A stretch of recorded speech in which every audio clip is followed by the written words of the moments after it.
What do you make of the Longhorns, and is this a team you're backing to win the SEC? I love this team. You look at the quarterback situation. I understand that Arch was under the microscope. He did not look good early in the season last year. He was out of his element in that opener against Ohio State. All the sim pressures, all, the hybrid coverages. He didn't know what he was looking at downfield, but he really turned it on late. Last 3 games, 11 total touchdowns, just 1 turnover-worthy play per PFF. That's not just the physical attributes. That's everything clicking mentally for him. He's able to process at a much faster rate. This is VSiN's College Football Betting Podcast. Welcome in. Another edition of the VSiN College Football Betting Podcast. I'm your host, Tim Murray. Excited for today's show. Welcoming on a new guest to the pod. He's been on VSiN shows before, but never has been on the VSiN College Football Betting Podcast. Mike Calabrese of the Action Network, Big Bets on Campus podcast. He will join the show.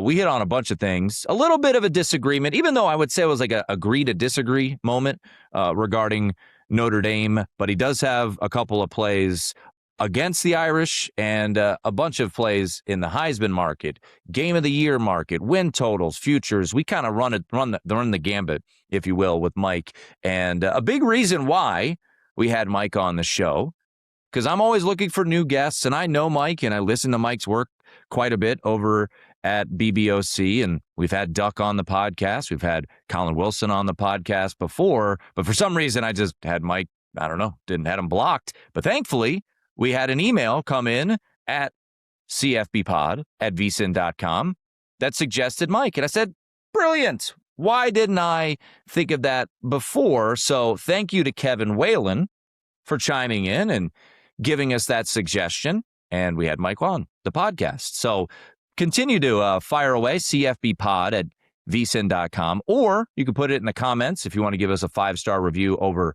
at iTunes, Spotify. Every episode is up on YouTube as well, youtube.com/college football betting podcast. So we've got an open and a bet to get to here in just a moment, but we did also find out some game times, and we opened up the last podcast by saying, hey, week 1, could you be a little bit better? But I have some good news for week 1, because the 2 shortest spreads of week 1, and now remember who we are, right? We're degens. We love to bet games at noon, but we also love to bet games way into the evening hours. And if you are a fan of late night football, well, boys and girls, week 1 has given you a treat, because Hawaii versus UNLV and UCLA Cal, the 2 shortest point spreads of week 1, both sitting at 1.5 currently. UNLV a 1.5-point favorite at Hawaii, and Cal a 1.5-point home favorite against UCLA. Both those games will kick off after 10 o'clock Eastern. So UNLV Hawaii will be on the C-Dub, and UCLA Cal will be on ESPN. And I'm calling it right now. Stormy, if you're listening, get your bags packed. You're going to Berkeley week 1. That is the Stormy special. ESPN, late night game, Bay Area, Dave Fleming, Brock Osweiler, Stormy Bonatoni, the elite trio there. They will be in Cal Berkeley. I'm calling it right now. That is my prediction. That's a hell of a game, too. You get the Bob Chesney era beginning for UCLA, JKS back at Cal, Tosh Lupoy era beginning at Cal, and then you know how much we love Hawaii here on this podcast. Now, last year, remember, Hawaii, week 0, Stanford, opened as a dog, closed as the favorite. We were able to cash that ticket, thankfully, thanks to some late-game heroics / boneheaded decisions by Stanford. I would not bet UNLV Hawaii right now.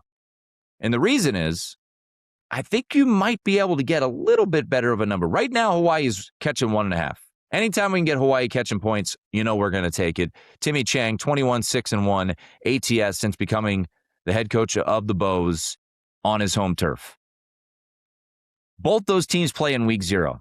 And also, speaking of late night games, UNLV and Memphis, 10 o'clock Eastern, 7 local on Big Fox. So a great opportunity for 2 teams in the G5. And I think UNLV, as a slight favorite, will win that game. I'm not so confident about Hawaii going on the road to Stanford, catching 3. It's, a lot of uncertainty there with the Stanford Cardinal, but I just don't love the spot. A little bit of revenge, too, from a year ago. So I would not bet Hawaii, even though I loved Hawaii last year. Will not bet it right now. But, yeah, we got game times out there, and I would say the week 0 game times set up pretty well, right? We talked about it. 8 games amongst FBS teams in week 0. We've got a nooner, North Carolina TCU on ESPN. We've got a couple of games in the mid-afternoon. We've got a couple of games in the evening hours, including Hawaii-Stanford, ACC Network, 7 p.m. And then we've got the late-night game. So all things considered, week 0, a thumbs up. 8 games spread out all across the day. Should be a good start to the college football season there on August 29th. So as we record this podcast, I am aware that the Brendan Sorsby injunction is going to be ruled on Monday, June 1st. So we don't know what is going to happen with that injunction. Could they potentially allow him a chance to play this year? It's possible. I think highly doubtful.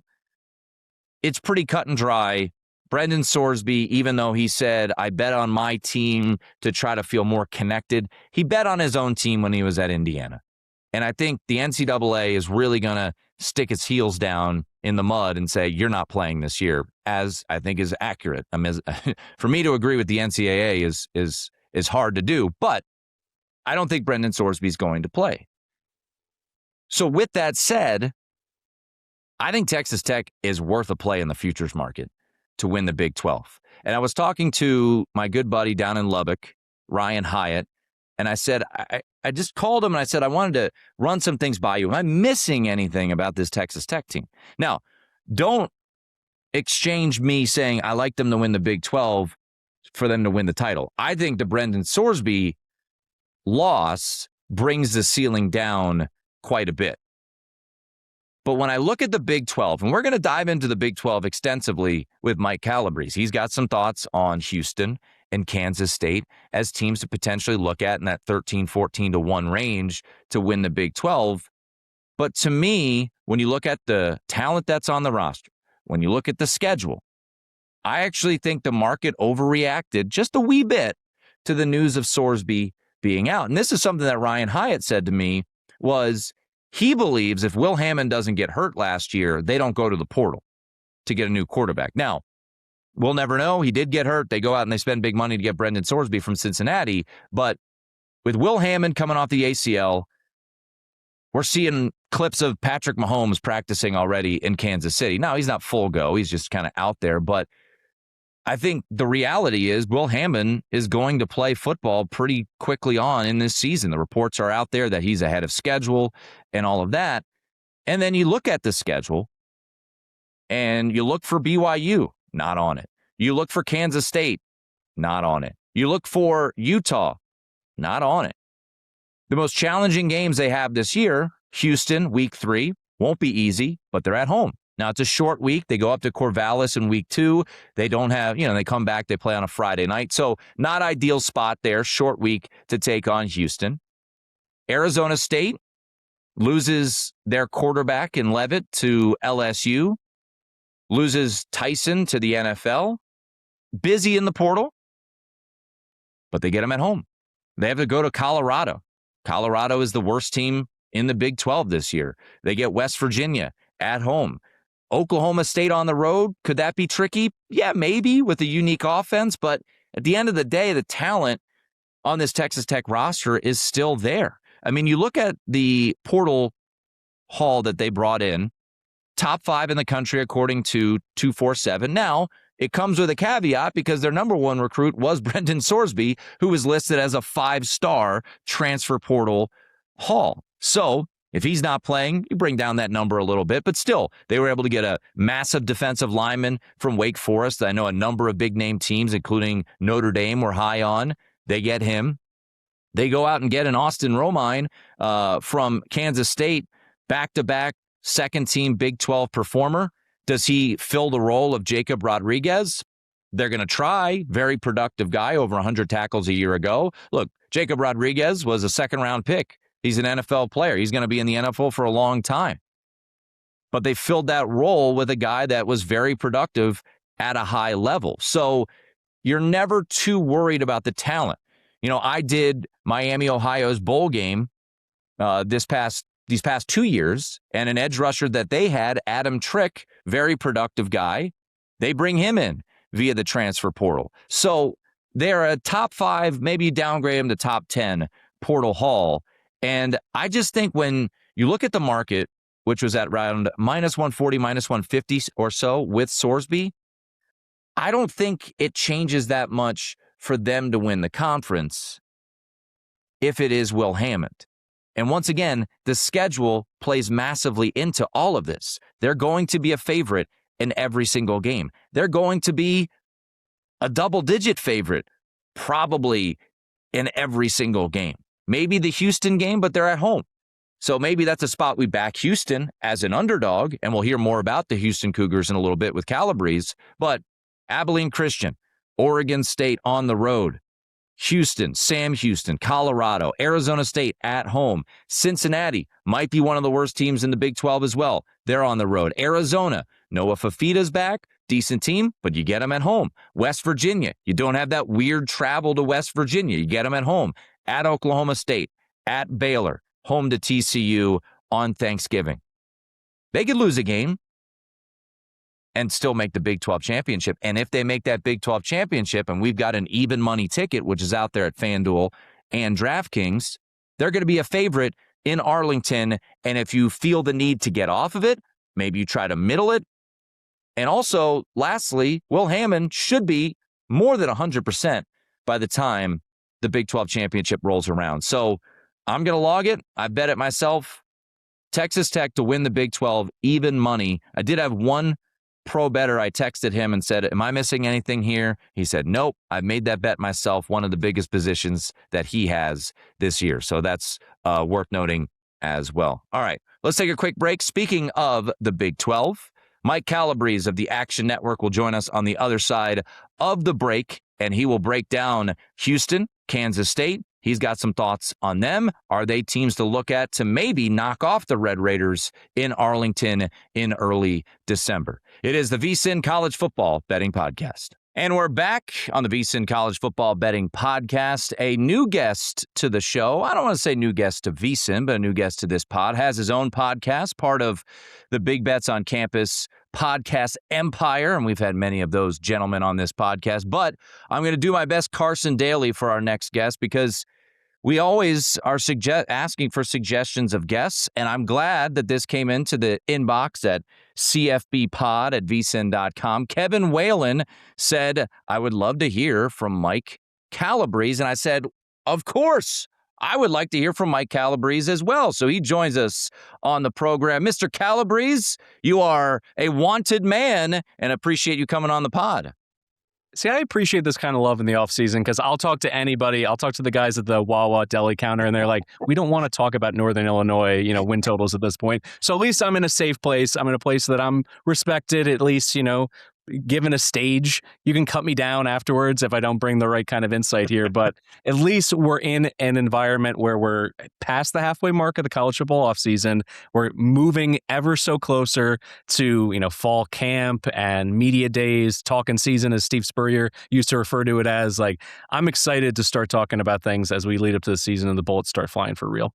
Look, we had game times announced earlier last week, and I was like a kid in the candy store. Who's going to be the late night games? Let's structure our schedules. That is true nerdery for college football. And we get bowl games, the dates to bowl games this upcoming week. So get excited. But no, I'm pumped to have you on. Obviously, we've had your partner in crime, Duck, on the podcast a couple of times. We've had Colin Wilson on. So excited to have you on. And sometimes you just overlook good guests and appreciate the emails. So Mike, obviously, I respect him quite a bit. Big Bets on Campus, Action Network, also New York Post. So he's got all sorts of gambling fodder out there. College baseball as well as Super Regionals, College World Series before we know it. So a really important guy to talk to. But this is a football pod, and that's what you love. That's what I love. So let's jump into it. And we're going to bounce around a little bit. I do want to get some thoughts on the group of five, because you and Duck during the regular season do an awesome job breaking that down. But let's talk about a guy who used to be in the group of five now is in the Power Four, and that's Willie Fritz, the head coach of Houston. I heard your breakdown of Houston. This is a team, and I opened the podcast talking about the Big 12, and we're going to dive into the Big 12 because with the Sorsby uncertainty, we're recording this before we knew about the injunction, but it certainly seems like Sorsby's not going to play this year. Let's look at Houston. Their win total right now at DraftKings, 7.5, juiced way over, minus $1.85. If you want to get a little frisky, 8.5 plus 130 to the over. And Mike, I think that's the way you're looking. You think Willie Fritz in this year with Connor Wegman returning, this is a team that could maybe make some noise in the Big 12. Well, let's just look at their, performance, at least as it relates to Fritz over the last 4 years. His win total over by an average of 2.25 wins. And this is a guy who's won every single place that he's been. He won 2 national titles at the JUCO level at Blinn, the same school that Cam Newton elevated to a national championship. He did big things at Central Missouri at the D2 level, back-to-back national title game appearances at Sam Houston. And then he goes to Georgia Southern, helps them in their transition up to the FBS, goes 17-7 there before going to Tulane.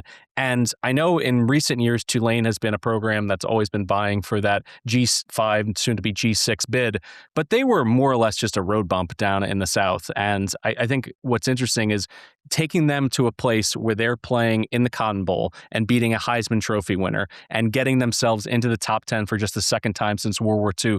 Those are things that you can't overlook in terms of someone really being a program builder, not just someone who gets a big fat check from his boosters and opens up that NIL war chest. But what's interesting is Houston is now starting to do a little bit of that, and you saw the incremental growth last year on the offensive side of the ball. I think there's a chance that they could punch through, not just over this number. You can get just north of 3-1 for them to hit 10 regular season wins. And you brought up the big point, which is there's 3 difficult road games on this schedule. One of them is early on at Texas Tech on a Friday night. Big boosters like Cody Campbell were furious that they're playing those games on short rest because of the TV implications. They want to get the national stage and everything else. This is a bit of an advantage for a Houston team, even though they're going on the road to Lubbock, a very difficult place to play, because will Hammond even be back from his knee injury? And if they're down to their third string quarterback in a spot like that, Texas Tech is just trying to survive, get to full health, and then play their best football in October and November moving forward. So if there was an opportunity to nip the best team from a holistic roster perspective in the Big 12, that's the time when you want to catch the Red Raiders. Yeah, there's no doubt. And, one thing, I was joking, we had David Hale on the podcast last week breaking down the quarterbacks, and I joked that I was, learning new things about where certain players were. Malachi Nelson being at Syracuse. Had no idea that Malachi Nelson had reemerged at Syracuse, but I was aware, but I kind of forgot about it. Mekhi Hughes, and you brought this up on your pod, he is back with Willie Fritz, and he had so much success with Willie down at Tulane, got the big money to go to Oregon, and for whatever reason, just never clicked there. He had 17 total carries. I think he is a massive opportunity to really strike large this year and has really, I would say, flown under the radar as a big-time transfer portal guy.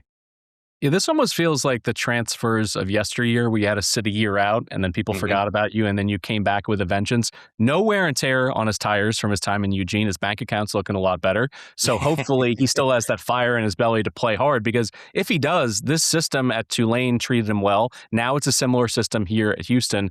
And really, I think if the offensive line in front of them can put something together from all their moving pieces in the transfer portal, because last year, despite an upgrade offensively, they were 126 per PFF in pass blocking, 74th in run blocking. So they bring in 4 3-star transfer options along the line to pair with Mackenzie Agnello, who didn't allow a single sack and 368 dropbacks as their center. So it's just so difficult. And Duck and I talked about this on the BBOC podcast.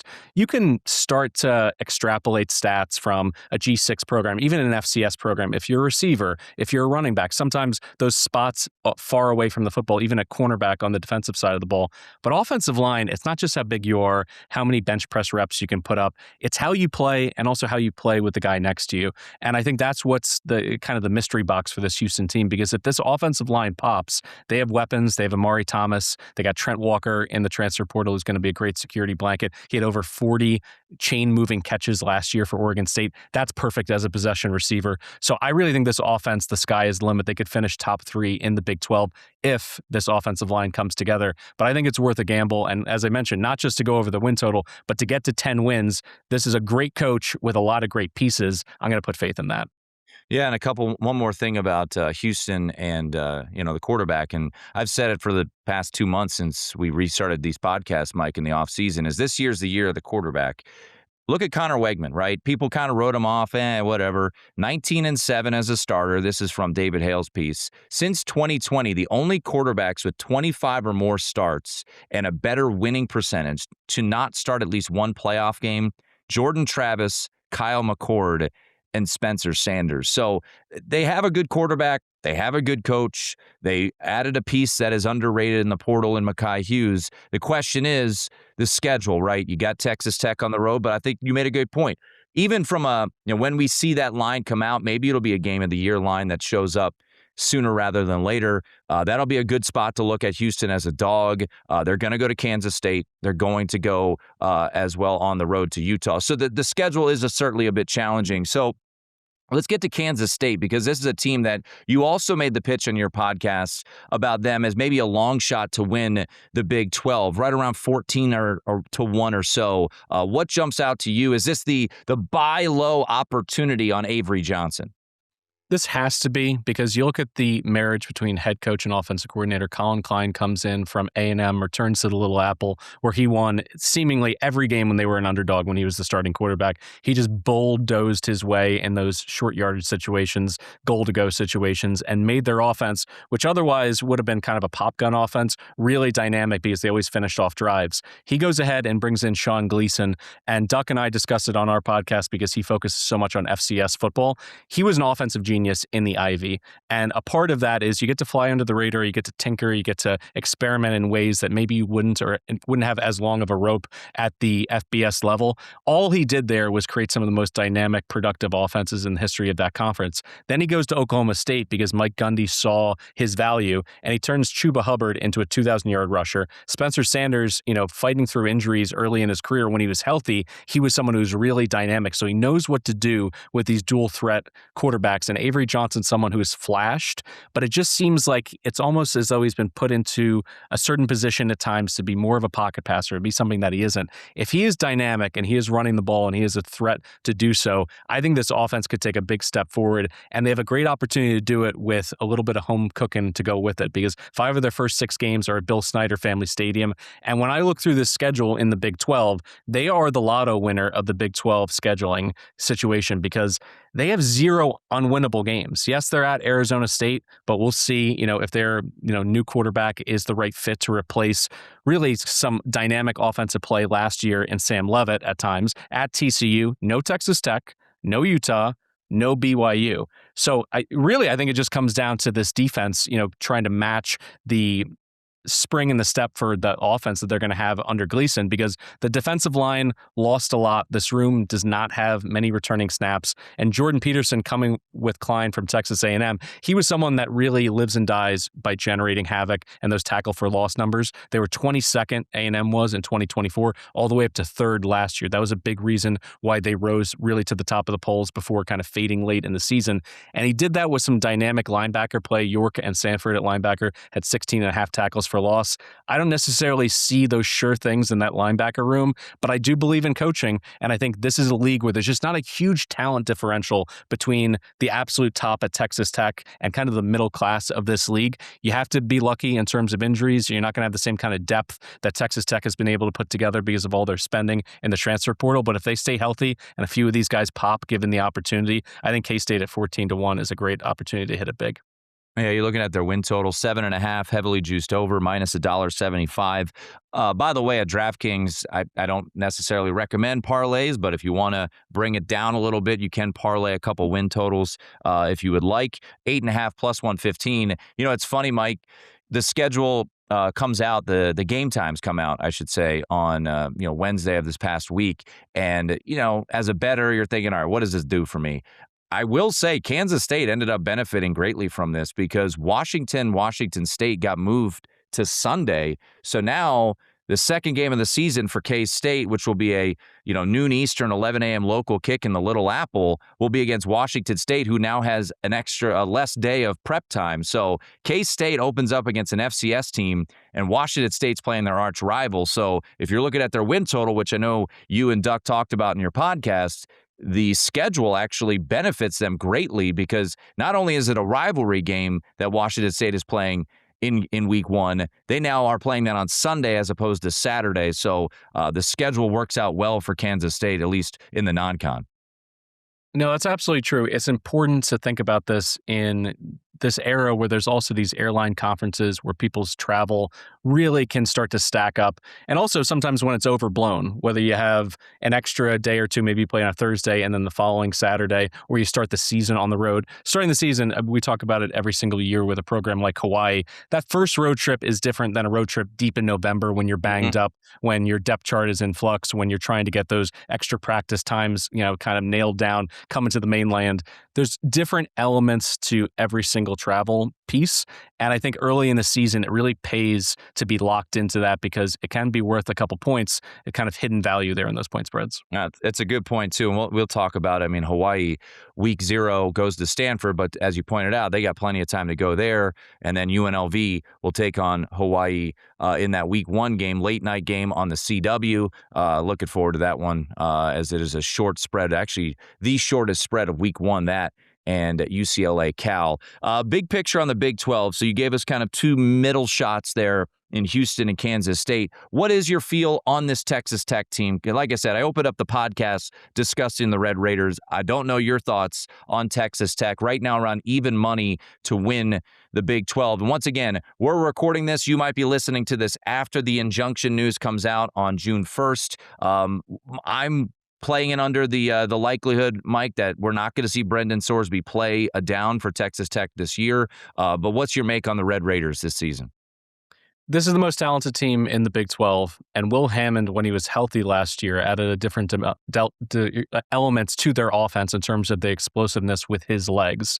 Now, obviously, coming back from a knee injury 15 years ago, this could have been something that would have changed the trajectory of his career, changed who he was on the field. Forget about just the rehab time, really moving forward. But now we have apples to apples comparison from last year. I talked about it leading into the season for James Madison. I figured that Matt Sluka was going to come in and really kind of be the substitute teacher for the month of September. Maybe he wins the job and holds on to it the whole year because Alonzo Barnett was coming back from a serious knee injury. He just came back from the very first game and looked a little bit rusty, a little bit tentative in some of the RPO and read game, being able to plant off that foot. But then after one game, he was just back to who he was in, the 2024 season. Are we going to see something like that from Hammond? What I do know is that when you look at this schedule, it's kind of made for them to survive in advance. An FCS team right off the bat in Abilene, then at Oregon State, a team that's reeling in terms of its roster. That Houston game is going to be challenging, but maybe they can just lean on their defense and win a lower scoring game. Then Sam Houston at Colorado to start October, Arizona State in mid-October. This schedule, I think, is just kind of tailor-made for them to survive and maybe ease him back into the lineup and not necessarily need him to be dynamic and 100%. Really, this is a program now in short order that went from happy to win 8 or 9 games, maybe upset a top team every 3 or 4 years, to now they are laser focused on the college football playoff. They want to be playing their best football in January. So it becomes kind of a load management situation. I know every college football fan in the world cringes at that thought where maybe you're not putting out your full effort or putting all of your starters at risk every single Saturday, living and dying with it. But if they win the Big 12, they can get in with 2 losses. They can certainly be in a nice position in terms of seeding with 1 loss. So we're not in a world where you have to run the table from a so-called weaker conference just to get to a BCS championship game or a 14 playoff. And I think they're going to be smart about it. Joey McGuire understands what it takes to kind of build around defense. And last year's team was just suffocating in the Big 12. So I think the familiarity that their coordinator Sheil Wood has with this entire lineup of conference foes, they're going to be able to survive. And I'm done doubting medical technology. I'm sure that Hammond is going to be able to return and be just as dynamic as he was before, because I think honestly, if he had been in a quarterback competition in earnest from August, he was a better fit than Morden in this offense. So we'll see if he gets back up to 100%. And if so, forget about my K-State tickets. I can just rip it up at that point. But I still think it opens the door a little bit for some other teams. But Texas Tech is rightfully priced as the big dog here in the Big 12. All right. Good to hear that we're on the same page with Texas Tech from a talent standpoint. But I do think your point about Houston, Kansas State, especially when those more markets open up, the markets to make the conference championship become pretty fascinating as well. Let's stay in Texas and let's go to one of the favorites, not only in the country, but also in their conference. That would be the Texas Longhorns. Arch Manning back for another year. They go big in the portal with Cam Coleman coming in from Auburn. Can they unlock him to become that elite receiver that I think is certainly in there? Week 2, one of the biggest games of the whole regular season. They will host Ohio State in primetime. But, Mike, that has nothing to do with their future to win the SEC. Plus 310 right now at DraftKings, so roughly in that ballpark. What do you make of the Longhorns, and is this a team you're backing to win the SEC? Oh, I love this team. And by the way, no UGA on the schedule because Kirby has owned Sark in 3 straight meetings. So that was a nice plus right off the bat. Then you look at the quarterback situation. I understand that Arch was under the microscope. He did not look good early in the season last year. He was out of his element in that opener against Ohio State. All the sim pressures, all, the hybrid coverages. He didn't know what he was looking at downfield. But he really turned it on late. Last 3 games, 11 total touchdowns, just 1 turnover-worthy play per PFF. That's not just the physical attributes. That's everything clicking mentally for him. He's able to process at a much faster rate. They upset A&M. They dominate Michigan in the bowl game. I think that's where this team is going. And you mentioned what they did in the portal per 24/7 Sports. 3rd ranked class, 10 blue chippers joining the burnt orange. Cam Coleman, but also Hollywood Smothers, Raleek Brown, Melvin Ciani at right tackle. They beefed up on the lines in the trenches to go along with some of that offensive, skill position talent on the perimeter. The other addition that I really like is Will Muschamp, because this was a defense that at times played bend but not break. We're not going to give up the big play. He's in the opposite direction. He's going to be far more aggressive. This goes back to the old Don Brown, Dr. Blitz thing. Solve your problems with aggression. He's going to do that.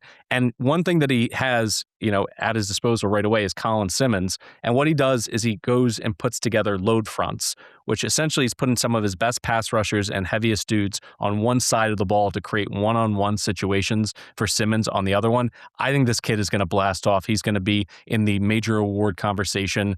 He's going to have All-American buzz. And then behind him, by the way, if they want to double him, they got Rasheem Biles from Pitt, a guy who's flown a little bit under the radar because of all the money that they spent on the offensive weaponry. This guy was everywhere for the Panthers last year. Not physically imposing, but someone just always is at the football. In the games that he played and finished, he averaged over 10 tackles per game, 17 tackles for loss, 2 pick sixes, 2 forced fumbles, a fumble recovery. He's a missile. I think he's a perfect, addition to this defense and what Will Muschamp wants to do. And you talked about Ohio State. When you look at the rest of the schedule, as I mentioned, no Georgia, at Tennessee. I think they can get it done there. Obviously, Red River against OU and Dallas, that's going to be a tough game, but certainly not one that they're going to be out of their depth in terms of talent. At LSU, at A&M, we'll see how those teams, rebound, or in the case of LSU, rebuild from scratch with Lane Kiffin. I think this team has the playmakers to run the table. I don't necessarily think they will. Once again, it's kind of a situation like Texas Tech. I care less about how they play against Ohio State. I care more how they're playing in December for the SEC title. And to get them at north of 3-1, I think it'll probably close with them as a favorite in that SEC championship game. So I don't mind tying up my money for, at this point, 5 months. I mean, it breaks my heart, to see some coach like Pat Narduzzi to lose a Rasheem Biles and Francis Brew. It tears me up inside, man. It's never the Nard dope. I'm sure he'll have some fine words about complaining about that one of these days. But speaking of the ACC and the conference that the Nard dope is a part of, let's get to a couple teams that you like here, and let's start with Virginia Tech. This is a team. It's funny. And I think you alluded to it. I think I've talked about it here. James Franklin, it feel like it ran its course at Penn State, and Penn State fans weren't happy to not get over the top, right? But then you look at the success and the sustainability that they had, Mike, and it's like Virginia Tech would crawl over glass and fire to get back to 9 and 10 wins every single year, and to get that Lane Stadium, Enter Sandman really bumping on a Saturday night or a Friday night, whatever it may be. So Franklin comes in. Virginia Tech's win total, 6.5, $1.50 to the over. If you want to get a little risky, which I know you like to do from time to time, 7.5 plus 170 to the over. You like what James Franklin is selling down there in Blacksburg. I absolutely love it because people have forgotten this guy's a turnaround specialist. That's what's on his CV. When he came into Vandy, they were 4-20 straight up in the 2 seasons before he arrived, completely devoid of talent to compete in the SEC. All he did was turn them around in short order. He leads them to 3 straight bowl games, a record of 24-15. And I think there's just an edge to this guy at this point. He's on a revenge tour. It began on the recruiting path because he raided his former employer. He brings in four-star quarterback recruit Ethan Grunkmeyer, who looked really good at times down the stretch for Penn State in a chaotic situation. It would have been easy for that Penn State offense to just give up. You saw how he looked in the second half of that bowl game against Clemson, making big throw after big throw. He also brings in Luke Reynolds, going down to Blacksburg, that tight ends. And the talent infusion at the high school level, too, gives them depth. They finished with a top 30 class, 27th per 24/7 Sports, the program's first top 30 class since 2019. So I look at that, the talent, the belief, the buzz. Lane Stadium is going to be absolutely rocking, and they have a manageable opening month to get some momentum and some belief inside that locker room. They got VMI, they got Old Dominion, who I think is actually a perfect opponent because it's a good Sun Belt team that I expect to go bowling this year, but not one that they can't beat on their home field. And then a trip to downtrodden Maryland, that could produce a 3-0 start, and then all of a sudden, grabbing him at plus money to go over 7.5 and, plus 170, that's starting to look really good. When I look at some other games later in the season, they got a nationally televised Friday night home game against Pitt. They got SMU off of a bye. SMU, by the way, always be thinking about the schedule, where it lands. They're coming off a short week after flying up to Syracuse to play the week before. So a lot of things are working in their favor. You can make the argument that they're probably going to be drawing dead at Clemson and at Miami, and that's fine. I don't need them to even have a puncher's chance in the fourth quarter of either of those games to get to 8 wins here. So can they go 8-2 in those other 10? I think absolutely. And a big part of it is Grunkmeyer. I just think that the guy stands and delivers. He seems to be someone who is like a game manager plus, and I think that's exactly the kind of quarterback that is needed in a situation like this. I think he's someone who knows how to feed his tight ends, knows how to check down to his running backs effectively and kind of manipulate the pocket. We don't need this guy to be a savior. We don't need him to be a dual threat savant. I think he's going to be just enough to get them to 8 wins, and I want to be paid for it. So I'm going to bump up a little bit in terms of the win market and go for that plus 170. Yeah, that week 3 game is a sneaky good one. It's going to be a night game at Maryland. Maybe the fans will actually show up for that one. It's early on in the season, so they might not have completely quit on Maryland at that point. But once upon a time, James Franklin, when he was on the staff with Ralph Regent, was the coach in waiting. And when he was at Penn State, he always enjoyed beating Maryland. So that'll be a pretty good one. Decent storylines, week 3, certainly with Mike Locksley being on the hot seat. This will kind of tie into week 1, but also big picture, and that's Louisville. This is a team that a couple of years ago, many of us in this gambling space said, look at Louisville's schedule. This team can absolutely make a run to the ACC championship, and lo and behold, they did. They fell short to Florida State, but you had a big number to get off of heading into that championship game, and they've got an unknown at quarterback, and it's kind of become, Mike, a talking point here on the pod the past couple of weeks because we had Bobby Carpenter on to talk Ohio State, but he certainly knows Lincoln Kienholz well. And then, we had David Hale on yesterday. He was pretty intrigued by him. Look, you've got a great quarterback guru in Jeff Brohm, an elite athlete in Kienholz. So what do we make of this Louisville team? Before we look at week 1, let's look big picture on the Cardinals in 2026. So rarely do you punt on a quarterback situation or you say that it doesn't necessarily matter as much as the market may think. He's someone who hasn't logged many reps, because of the quarterback room and also because of injuries, and he has all the talent in the world. But I start this whole process looking at the fact that they have arguably the best offensive player and best defensive player, at least they're going to vie for those honors in the ACC. Isaac Brown, when he's healthy, is Mr. Big Play. He has one of the highest breakaway percentages in the sport, which essentially means he gets the majority of his yards on those 15, 20, 25-yard runs. So he's someone who is able to give an offense that maybe needs to have the training wheels on it early, due to quarterback reps, he gives them that explosiveness right away. And then you look at Lubin on the other side of the ball, someone who could go for 15, 20 tackles for loss. He's a game wrecker. He's a game plan wrecker for opposing offensive coordinators. So right away, I view what they bring to the table from a skill position, star quality element. I'm really impressed with what I see. And this coach, you have to back him in these situations. He's one of the most profitable Power 4 coaches as an underdog, dating back to his time at Purdue in the entire country. Yet for whatever reason, I think he still flies under the national radar. And this was a team that handed, the Miami Hurricanes a loss last year. How did we all feel as a collective college football universe about the Canes by the end of the season? They also beat JMU, a team that, goes to the college football playoff as well. This is a spot where I think the quarterback is the emphasis and the spotlight that we're putting on it may be a little bit overblown, because if he can be Miller Moss plus or in the same category, they're going to be in every single game in ACC play. And when you start looking at the pricing, which this is always a reminder to the audience, shop around, you can get, 8-1 instead of a 5-1. Like, the prices start to pop and start to really surprise you when you look between, because a lot of these books will hang stale numbers and they don't necessarily care because they're just not getting the volume.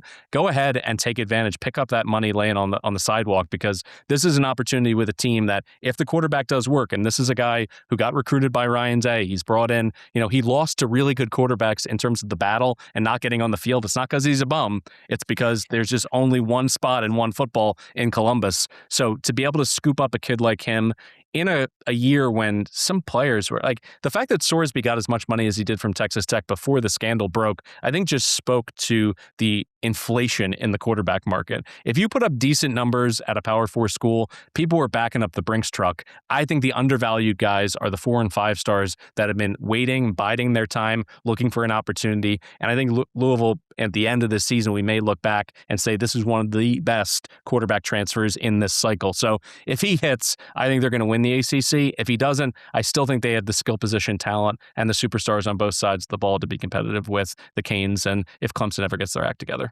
You got week one on a Sunday night in Nashville as a dog. Jeff Brohm, as you alluded to, and we've talked about since this podcast has come into existence, because Matt Humans is a Purdue guy and he knows how well Jeff Brohm fares as an underdog. That's the spot. And then week three, what's that line going to be at home against SMU? You talk about SMU start to the season where you get Florida State on a Monday night and then that week 3 game on the road. You're going to learn a lot about SMU early. I think you're going to learn a lot about Louisville. So let's get to that week 1 game. I know you have got the better of the number, so we can, I would say to the audience, because I have not bet it yet, that is a spot that I really want to grab the dog. Maybe we get a rogue 7 at some point. We still have some time. I think there's going to be a lot of hype, and we're going to talk about Trinidad Chambliss here in a moment, Mike.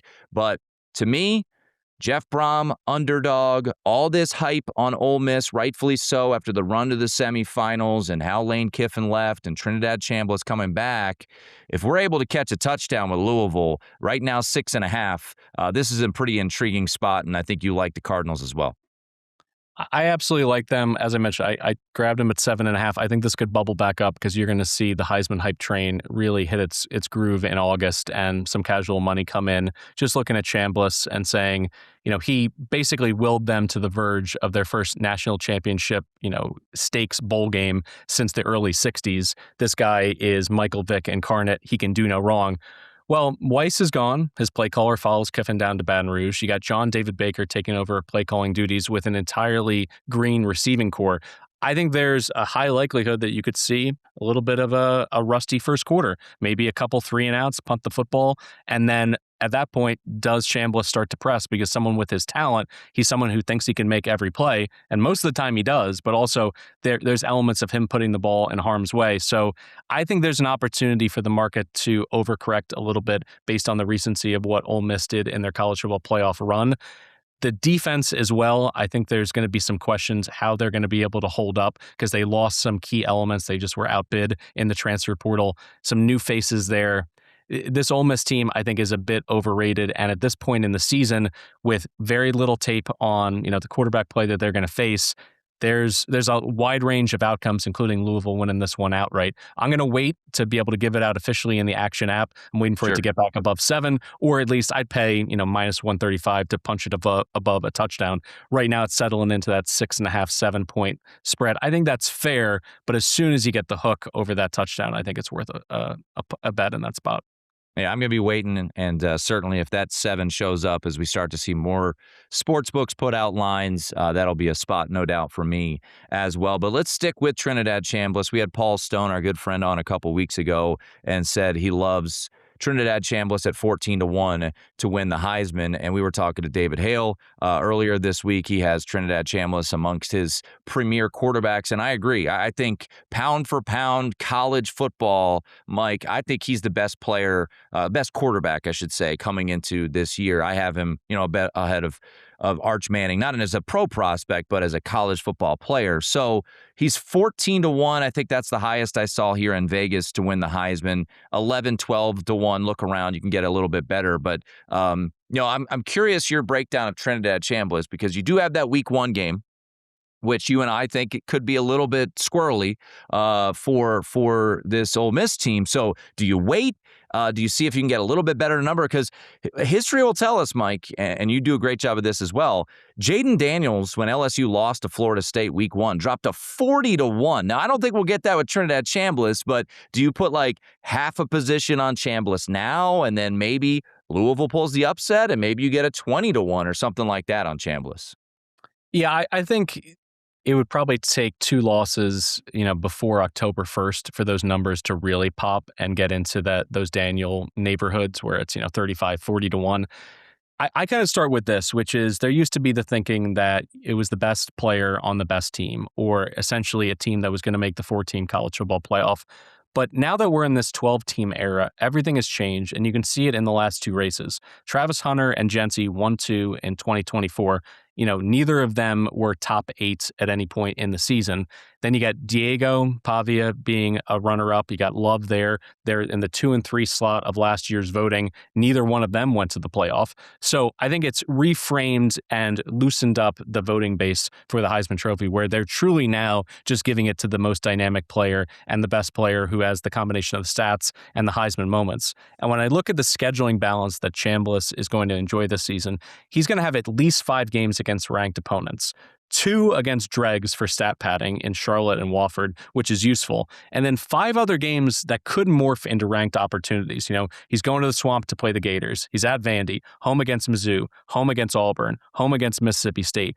I wouldn't be shocked if any of those teams end up at some point in the season ranked in the top 25. And that's the kind of stuff that gives, validity to what he's accomplishing. It's not just empty calories in terms of the stats and the points. It's him doing it and helping Ole Miss climb the national AP poll. And then there's the highlight reel stuff, which we know that we're going to get. We saw it time and time again during the college football playoff run. Being a pass run threat, he can just do things that other quarterbacks, maybe a CJ Carr, can't necessarily do physically. He's got the great story. And I bring up Carr for a reason, which is he's going to be overshadowed a bit by having a excellent top 10 national defense. So at times there's going to be pressure on him to convert on those key third downs, to score, maybe win a game by a single possession or 10 points. But I think in the back of everyone's mind a little bit for, by the way, Carr second in the preseason Heisman odds, that they're going to say to themselves, yeah, he did it, but who could we plug into this Notre Dame offense and still win 10 or 11 games this year?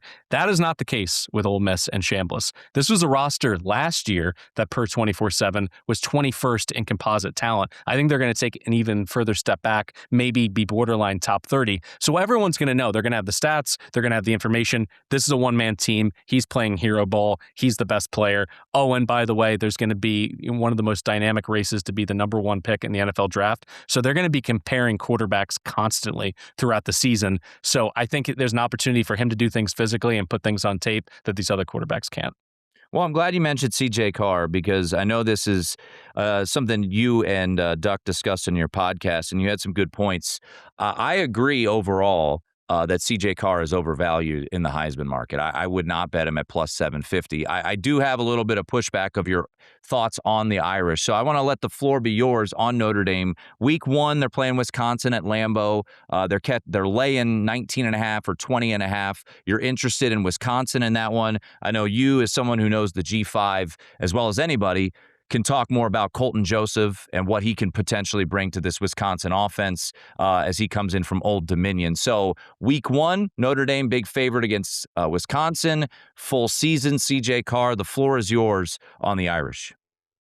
Well, let's start with CJ Carr, and maybe this is, having grown up in the state of Pennsylvania, where for whatever reason, there's a lot of Irish Catholic fans. So in the 90s, it was either people were rooting for Penn State or they're rooting for Notre Dame. And I went through the Notre Dame hype machine every single fall, it seemed like, leading into the season. And a lot of it came down to the overall talent, but just the jerseys, the name brand, Lou Holtz. They bring in Paulus, who was a quarterback from the Commonwealth of Pennsylvania. He was not going to win just one, but 2 Heisman trophies, according to Bino Cook. I think that the hype train is getting Paulus-like for CJ Carr at this point.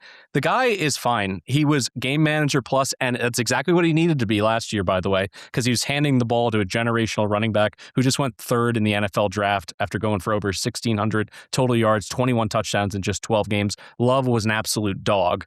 But this year, I think there's a chance from a personnel perspective that their defense is just so good that he's either getting pulled in the fourth quarters of games, so he's not going to be there statistically, or it's just going to be clear that if he can avoid mistakes, they're going to win, and that's going to be enough. And that was the case a little bit down the stretch last year. I know that everybody was banging the drum that Notre Dame deserved to be in the college football playoff, and honestly, if I was on the committee, I would have put them in. I think they would have gone on a deep run, and they certainly had the momentum and the talent to win the national championship.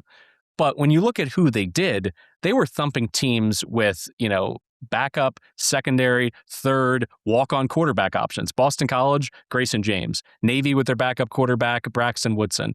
Pitt with a true freshman walk-on Joe Filardi for Syracuse in his second career start. And then Elijah Brown from Stanford in his 4th career start as a redshirt freshman. So I think it's a little bit overblown that they were blowing the doors off these teams. That's what I expected them to do. And also they had every motivation in the world to try to impress the committee. I think we put a little too many eggs in that basket saying, well, of course they would have gone to the college football playoff and done exactly what Miami did. Perhaps. All I know for sure is what Miami actually did. And I think Carr this year, it's just going to be a tax. It's going to be inflation on this team and then certainly on his odds. So as it relates to that opening weekend at Lambeau, it's going to be an absolute zoo. 77,000 drunk Wisconsinites just really hoping that this one win can put them back on the national radar after being 4-8 last season. But they were very competitive in the last month of the season. They upset nationally ranked Illinois. And Colton Joseph comes in. He's one of the rare quarterbacks who can go for over 2,500 passing yards and 1,000 rushing yards, no problem. The guy is absolutely huge. He can take a pounding. It's not just someone who's going to scramble and look to get out of bounds. He can get those, difficult yards, 3rd and 4th and short. And then in the red zone, it gives them an extra element in their run game. Offensively, they couldn't have been worse at the quarterback position last year. And I think that is, unfortunately, depending on how you view this, that's dragging down the projection coming into this game and getting closer to that 3-touchdown threshold. Keep in mind, we have to go back about 10 years. LSU is number 5 in the country. They come to Lambeau against a Wisconsin team that was going to be well coached, but they were going to crush them. And they lose that game outright, 16-14, in what became a slog. Brandon Harris throws multiple interceptions. I don't think Wisconsin's going to nip Notre Dame outright, but I think you're going to get their absolute best effort. They're going to have all kinds of new wrinkles. If anything goes to plan, they're going to use Kojo the way that he was used at ODU, which is spread the field out, go 4 and 5 wides, give an opportunity where you're damned if you do, damned if you don't. If you blitz and you don't get home on him, he's going to be able to pop 15, 20-yard runs. And if you just sit back, he's someone who can buy enough time for his receivers to find some, empty space in this Notre Dame secondary. So I'm already locking it in at 20.5. I think there's a chance, just like we talked about, with Chambliss, with the casual money comes in, people get excited. There's going to be excitement about this Notre Dame team because they're going to be mentioned in every single conversation to win the national championship. I think this gets to 21 points. So you may be best served holding off until closer to kickoff. I'm not going to lay the points, no doubt. I will say, I think, I think what Brits brought up a lot, and you brought it up on your pod, I think it's a fair thing to mention. They have had these clunkers, whether it was Northern Illinois, whether it was Stanford in year one under Marcus Freeman, whether it was Marshall. They still are the best cover team in college football since Marcus Freeman has become the head coach. So I think there's going to be an added element of motivation. I'm not in the world of playing 21 points against a power team. It is worth noting it's a Notre Dame home game, so they'll actually have more fans. I think it's 50-50 split is what I've been understanding. I went to the game at Soldier Field in 2021. Notre Dame scored some late touchdowns, a couple pick six, a kickoff return. So that score was not an indicator. I actually were losing going into the fourth quarter 13-10 and won 41-13. It was kind of an anomaly. But I think big picture, Mike, and I'm curious your thoughts. You alluded to it. I agree with you. I think C.J. Carr is overvalued. I will not be betting him to win the Heisman Trophy at plus 750. I will at some point bet Notre Dame to win the title. I don't know when. Maybe it's during the season. Maybe it's right before the season. I think, as you mentioned it, the defense to me is the difference. I think they have the best secondary in the country. They added to it with DJ McKinney coming in from Colorado. Leonard Moore, for me, is probably the best defensive player in college football this year. The linebacker core is loaded. They went to the portal. They got Tion Gray, a huge body defensive lineman from Oregon, Francis Brew, more of the shorter stature guy, but really productive at Pitt. So I think something that you brought up on your pod was Chris Ash. And I was with everybody. I was ready to kick him out, pack his bags, and tell him to go back to wherever he came from. I think they've figured things out. I think the defense rues the day. I'm not telling people to bet over 11.5 on their win total. Everything's juiced up with Notre Dame this year. But I would say this, Mike, and you mentioned it going back to the 90s, pre-Ron Paulus, I think this is the most talented team, pound for pound, Notre Dame has had, even with Jeremiah Love and Jadarian Price going to the pros. I think depth on this team is something that we haven't seen since the Holtz era in South Bend.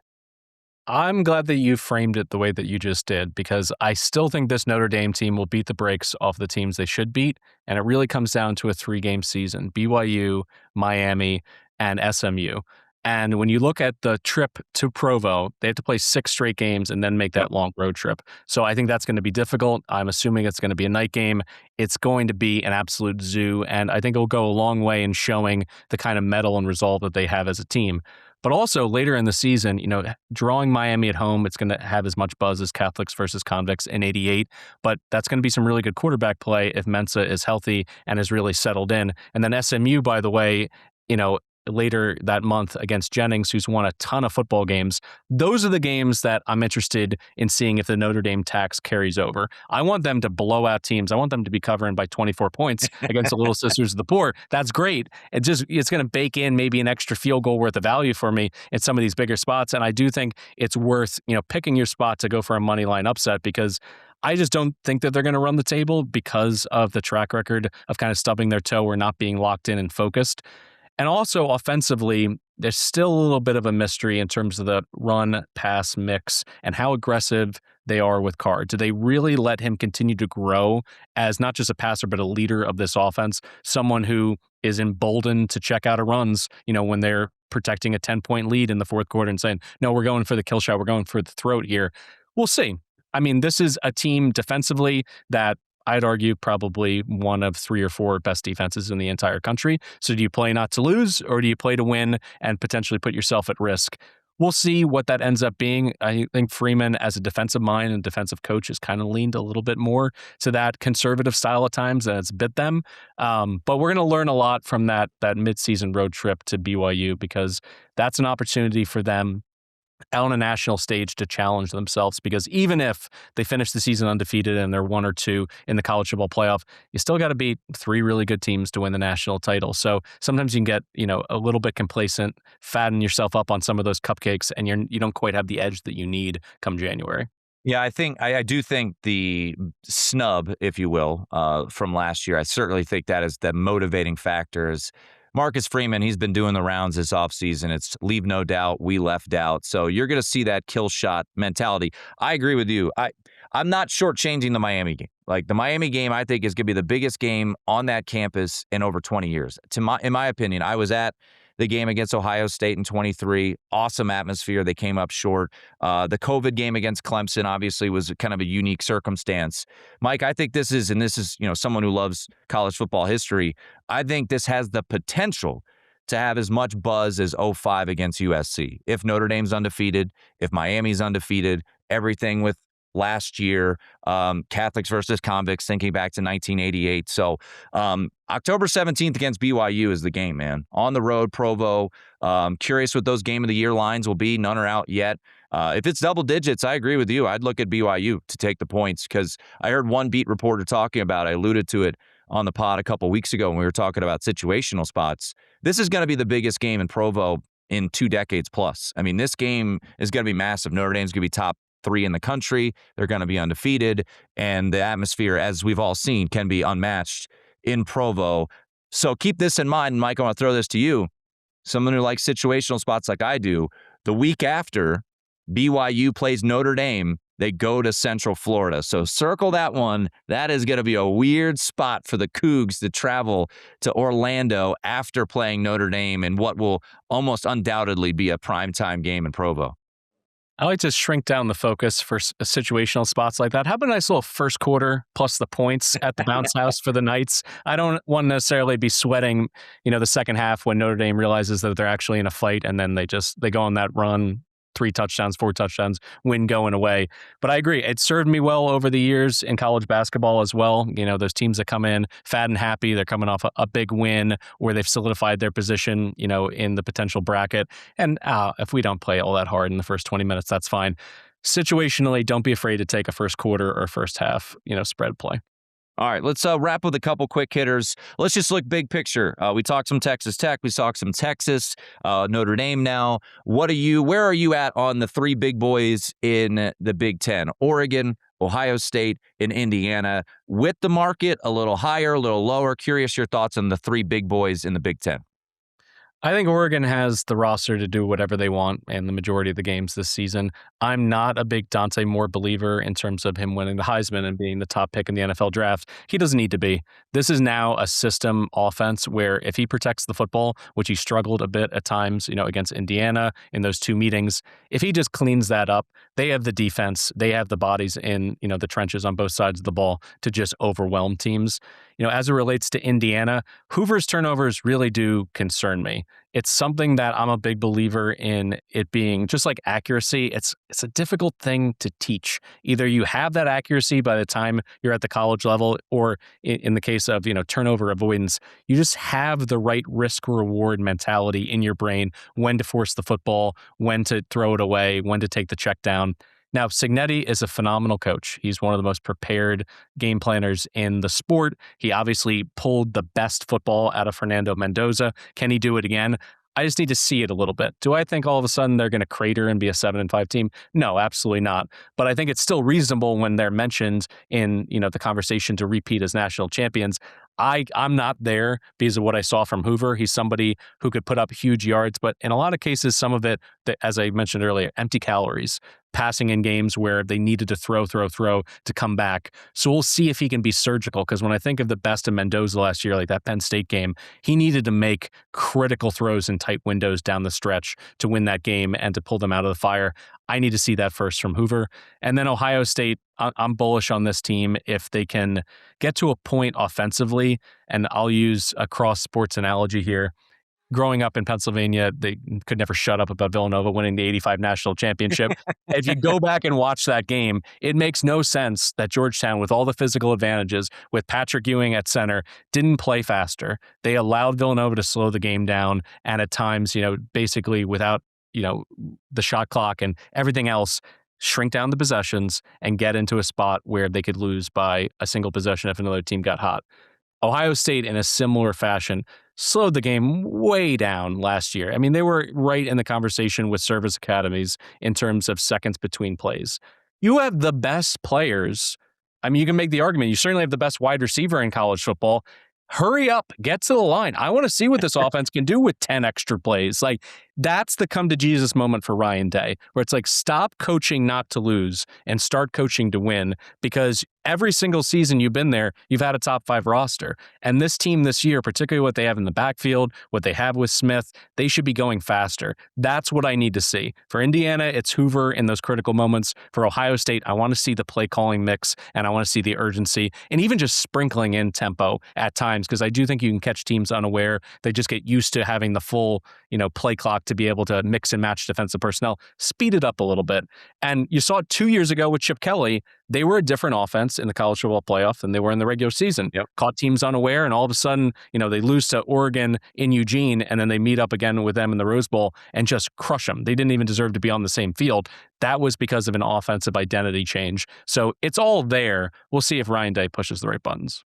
Final one for you, Mike. Let's get a long shot for the people.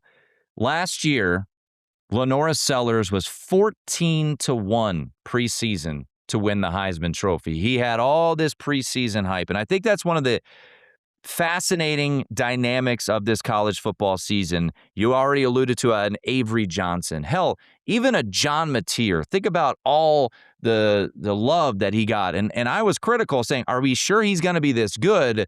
And then he ends up getting a thumb injury, and it kind of derails the season.